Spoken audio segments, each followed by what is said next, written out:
So today I'm going to share with you two things that every single golfer out there should be working at when we're looking at improving your performance with the driver.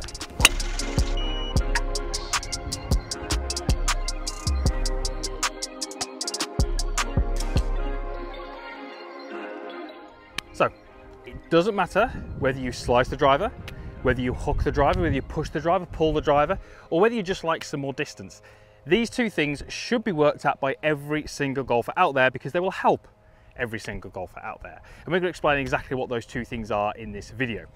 So the purpose of the driver is really quite simple. We want to try and get it in the fairway and as far down there as we can. And there's two things which really I see holding golfers back from doing those things. That's what we're going to focus on in this video. There's two things that you need to work at is your setup and your ball striking. Because those are the two things which in everyone's game can slip and give you poor results. The driver is the one club in the bag where I see the setup causing more issues than any other club. And it's mainly because it's the one club that has a slightly different setup. It's not like a wedge or a 6-iron or a mid-iron or a long iron. And so that different setup can really throw golfers out. And if we stand the ball incorrectly, we start to promote an incorrect swing, and obviously the ball flight reflects that and we don't hit as many fairways with the distance that we'd like. And being the longest club in the bag, the one that we swing the fastest, it's really quite difficult to hit the middle, and even the best players in the world will have spells where they hit towards the heel or the toe or potentially too high or low. So hitting the centre of the golf club is something we always need to work on, and making sure we're standing to the ball correctly is something we always need to work on. So we'll start off with the first one of those, which is the setup, the starting position. Hopefully many of you will be aware that we really need that ball to be forward in the stance. We need it to be closer to the lead side. We really need that because the golf club has got such little loft. I play with 10.5, but you can go down as low as 8. So when I take my address to this ball, I really want that golf ball positioned just inside that lead heel. So as you can see there, it's probably about an inch inside that heel. That's really important. But it's also important that that ball position is referenced to my sternum. That's the zip, or in this case the buttons on my shirt. And you'll notice how when I take my address, the buttons are significantly behind the club, and that's the really key important part here, because the swing shape is really controlled, or it comes from my upper body. So yes, I can have the ball forward in my stance, but that's really no good if I lean forward with my upper body, and this is something we see really commonly. And the main reason for that is we play so many shots with the ball kind of in the middle or underneath the middle of you. When we push that ball forwards, we kind of want to get back to what's comfortable to us. We want to get back to this kind of reference point where the ball feels like it's in the middle of you. So we can look at that ball position and give ourselves a tick that it's exactly where it needs to be relative to that lead heel, but you can see how it's not where it needs to be relative to my upper body. So it's really important that we look at ball position with two reference points, heel and sternum. We also need to have a pretty good width stance, because that again relates to my sternum. Watch what happens to the buttons on my shirt relative to the ball if I start to have a narrower stance. As I start to bring my feet closer together, the sternum becomes more in line with the golf ball, and that's going to make this club far more difficult to use. So we need to have ball forward of sternum, and a really nice width of stance in order to help me create that relationship around the golf ball. The other really key point here with the driver is to make sure that our alignment is good. And when we're talking about alignment, we really have to look at the whole body. The key one being the upper body, so that's the shoulders and the forearms. Very common, and again, this is more the fact that the ball is so far forward in our stance and we almost feel as if we have to reach for it. It would be really common for someone to set up and have their toe line exactly where they want it to be. So right down, let's say, the middle of the fairway. But as that ball is forward in the stance, they reach over with this trail hand to place that on the golf club, and suddenly we get the shoulders, the forearms aligned significantly left of target. Now the upper body, as we've just said a moment ago, is going to be far more influential on the shape of the golf swing. So even though my feet look as if they're aligned correctly, if my shoulders aren't, that's going to influence my takeaway, it's going to influence the shape of my swing, and I'm going to find it really difficult to be consistent. So when we're looking at alignment, yes, we want to set the toes exactly where we want, but we need to make sure that that trail hand is being placed on the golf club in this fashion here. We're giving us a little bit of shoulder tilt, but maintaining our good alignment. We should, from looking from a camera down the line, ideally be able to see a little bit of the lead forearm above the trail forearm. In many cases, we see this forearm underneath the forearm.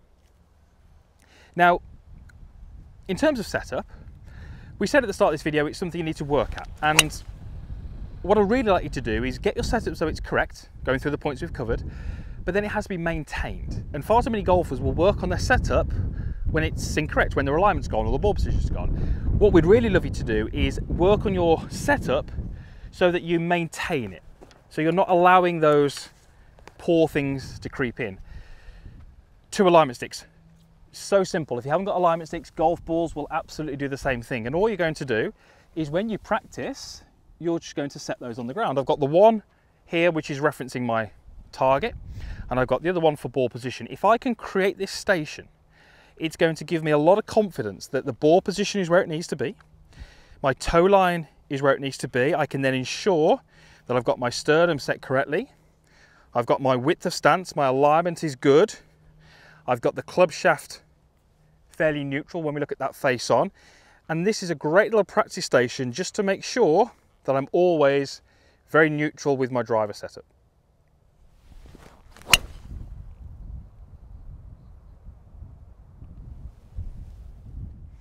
Okay, so we're set up perfectly. We've got everything established and we're working on that pretty consistently to make sure it doesn't drift away from that ideal position. We now need to look at and focus on improving the strike, trying to get that ball from the center of the golf club each time, which is going to help us with our curve and it's going to help us with our distance. You're going to need some spray powder. Most of the time, foot spray is ideal. And with that, we can spray the club face, which just puts a little coating. And then what I'd love you to do, and this is going to be something you do in practice at the driving range or the practice area, take a tee and just put a line straight down the middle from top to bottom and one that goes from heel to toe. So what I'm really doing is I'm splitting that golf club into 4 quarters: low heel, low toe, high toe. The job now is for me to try and hit 4 shots where I try and hit each of those shots from each of those 4 quadrants. So I'm actually going to hit 4 shots where I'm not intending to hit the middle, trying to hit low heel, low toe, high heel. Let me just do the first one for you. So I'm going to try and go, we'll try and go high toe. I'm going to try and get this from high in the face and out the toe. Okay, absolutely nowhere near. Okay, it was a little bit towards the toe, but you can see there it was actually more towards the bottom of the toe. It was kind of low toe, so that was a bit of a fail. But I would then go ahead and try and do the other 3 quarters. And I'll put an image on the screen of a test where I've done this fairly recently. Now, it might seem strange that we're going to hit 4 shots and not actually intentionally hit the middle.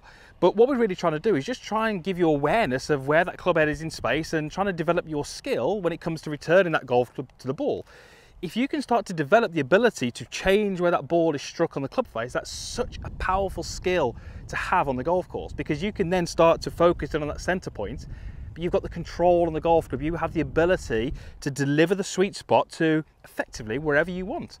And the golfers out there who are constantly missing the middle don't have that ability. Now, during a round of golf, you're going to hit some that don't come out the centre. That's just golf, and you just have to hope that when you do miss the middle, it kind of ends up in the fairway and you get away with it. But I absolutely love this drill because it's very simple. There's no swing thoughts, no technical thoughts. You're developing your skill. If we can develop your skill, that's really, really important. That's all we need to do in order for you to hit the middle of the golf club. Now, when you do this exercise, you're going to hit all different types of ball flights, because when we hit off centre, we get curve that we don't necessarily want. So don't worry too much about where the ball is going. Just focus on, can you hit from different parts of the golf club? Each of those 4 quadrants, it's absolutely fantastic. I would get you to do this every time you practice, and if you took a photo of that club face and track that over the weeks and the months, I'll tell you what, you'd be really surprised at how good you can get at striking each of those quadrants. And if you can control where you strike the golf ball, get on the course, focus on the middle, and it's absolutely going to help your ball striking. If you get the setup correct, which we've already established, you can hit the ball at the middle of the club, which gives us the straightest shots and the highest ball speed.